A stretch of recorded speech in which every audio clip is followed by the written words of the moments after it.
Assalamualaikum warahmatullahi wabarakatuh. Alhamdulillah, wassalatu wassalamu ala sayyidina rasulillah, sayyidina Muhammad ibn Abdullah, wa ala alihi wa sahbihi wa mawalah, amma ba'd. Saudara-saudaraku yang dimuliakan Allah subhanahu wa ta'ala,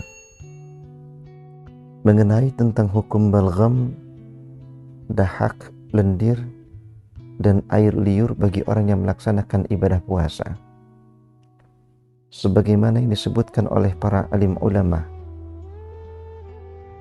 bahwasanya balgham ataupun dahak ataupun lendir yang keluar dari kerongkongan kita ketika orang yang melaksanakan ibadah puasa memasukkan lagi ke dalam kerongkongannya, maka hukumnya adalah jikalau balgham ataupun dahak ataupun lendir yang keluar tadi sudah sampai ke dalam haddul zahir, batasan bagian luar dari kerongkongan kita, yang kemudian kembali masuk lagi ke dalam kerongkongan, maka hukumnya adalah karena dia sudah keluar ke dalam batasan luar daripada kerongkongan, maka menyebabkan puasa kita menjadi batal. Ulama menyebutkan bahwasanya jikalau masuknya tersebut itu secara sengaja, dia menelannya secara sengaja, maka secara otomatis masuknya balgham ataupun dahak ataupun lendir tadi menyebabkan batalnya puasa. Akan tetapi jikalau tanpa disengaja, dengan sendirinya dia masuk ke dalam kerongkongan kembali, maka ulama menyebutkan hal tersebut tidak menyebabkan batal puasanya. Keadaan kedua adalah jikalau balgham ataupun dahak ataupun lendir tadi baru mencapai ke dalam batasan haddul batin, batasan bagian dalam dari kerongkongan kita, maka jikalau ia masuk lagi ke dalam, baik sengaja ataupun tidak disengaja, tidak menyebabkan batalnya puasa kita. Yang menjadi pertanyaan adalah apakah haddul zahir dan apakah haddul batin?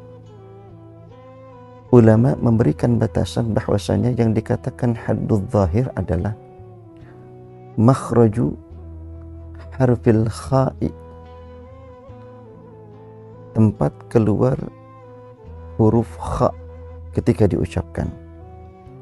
Kalau bahasa kita disebut dengan lek-lekannya orang, jadi bagian atas dari langit-langit mulut kita hampir masuk ke dalam bagian kerongkongan. Maka jikalau dahak tadi sudah sampai ke dalam makhrajul kha, maka dia sudah berada di dalam haddul zahir. Jikalau ditelan lagi secara sengaja, maka hukumnya adalah batal puasanya. Sedangkan yang dikatakan dengan haddul batin adalah makhrajul ha besar, yaitu posisinya berada di kerongkongan kita, ha.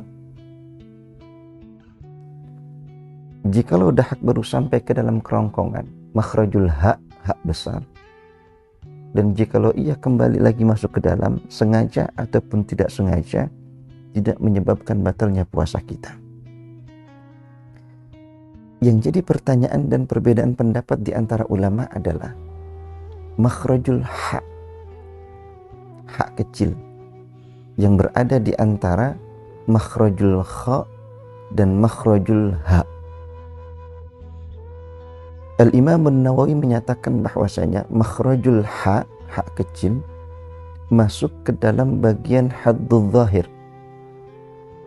Maka jikalau dahak sudah sampai ke dalam makhrajul ha, maka menurut pendapatnya Imam An-Nawawi menyatakan bahwasanya jikalau sengaja memasukkan kembali dahak yang sudah sampai ke dalam batasan makhrajul ha tadi, maka menyebabkan batalnya puasa kita.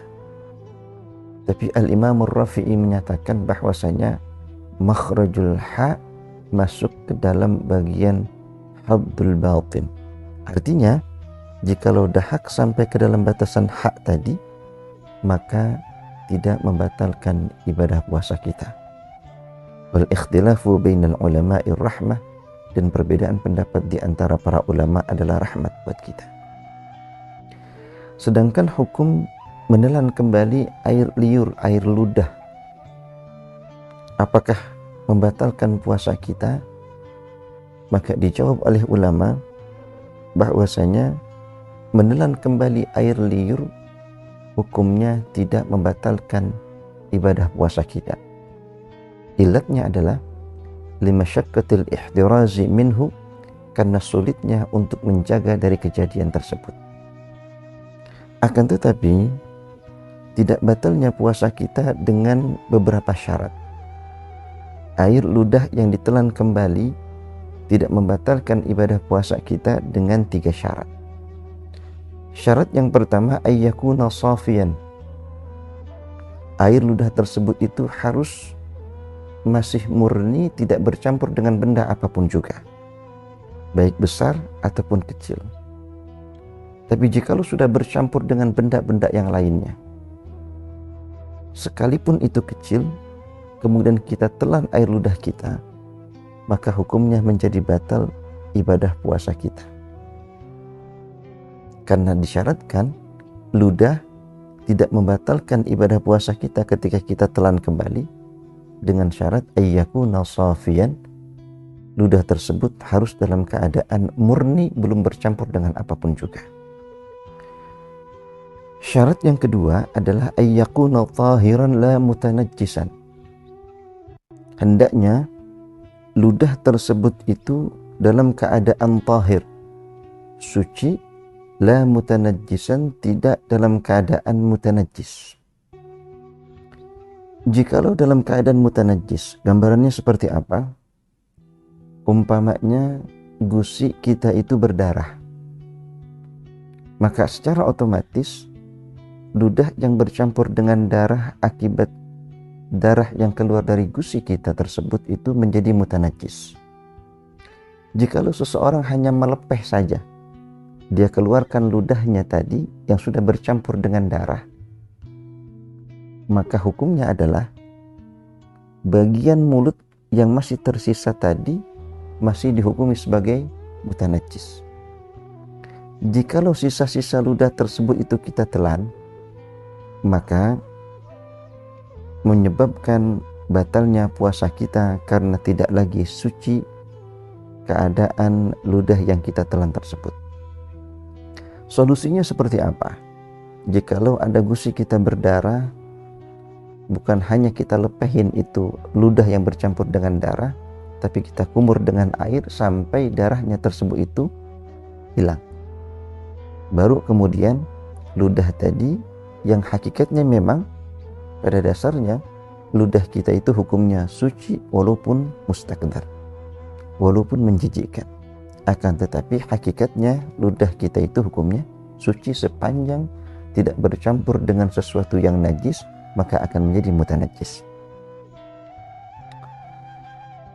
Syarat yang ketiga adalah bahwasanya jikalau seorang yang melaksanakan ibadah puasa, dia menelan ludahnya sendiri, tidak membatalkan puasanya, ayyakuna fi ma'dinihi, ludah tersebut masih berada di wadahnya atau di tempatnya ia berada. Mana ma'dinnya ludah, tempatnya ludah, wadahnya ludah adalah lidah kita dan seisi mulut kita. Maka jikalau umpamanya misalnya orang kumpulkan ludahnya, dia kumur-kumur, dia telan lagi, sepanjang itu masih berada di atas lidah dan mulutnya itu, maka tidak membatalkan puasanya. Akan tetapi misalnya umpamanya sudah keluar dari ma'dinnya. Bagaimana keluar dari ma'dinnya? Terkadang kita atau ada orang yang memain-mainkan ludahnya sampai keluar ila humrati syafatihi, sampai bagian merah dari bibirnya. Bagian merah daripada bibir kita ini adalah merupakan bagian yang sudah berada di luar daripada ma'dinnya ludah atau air liur. Maka jikalau dia keluarkan sampai ke dalam bibirnya, kemudian dia masukkan lagi dan ia telan, maka seolah-olah dia memasukkan ain ke dalam kerongkongannya yang tidak dimaafkan di dalam syariat dan menyebabkan batal puasanya. Maka insya Allah mudah-mudahan jikalau kita mengetahui batasan-batasan tadi, kita bisa menjaga puasa kita dengan baik, dan mudah-mudahan Allah Subhanahu wa Ta'ala senantiasa berikan taufik dan hidayah kepada kita semuanya, sehingga kita bisa menyempurnakan ibadah puasa kita di bulan yang penuh dengan berkah ini. Assalamualaikum warahmatullahi wabarakatuh.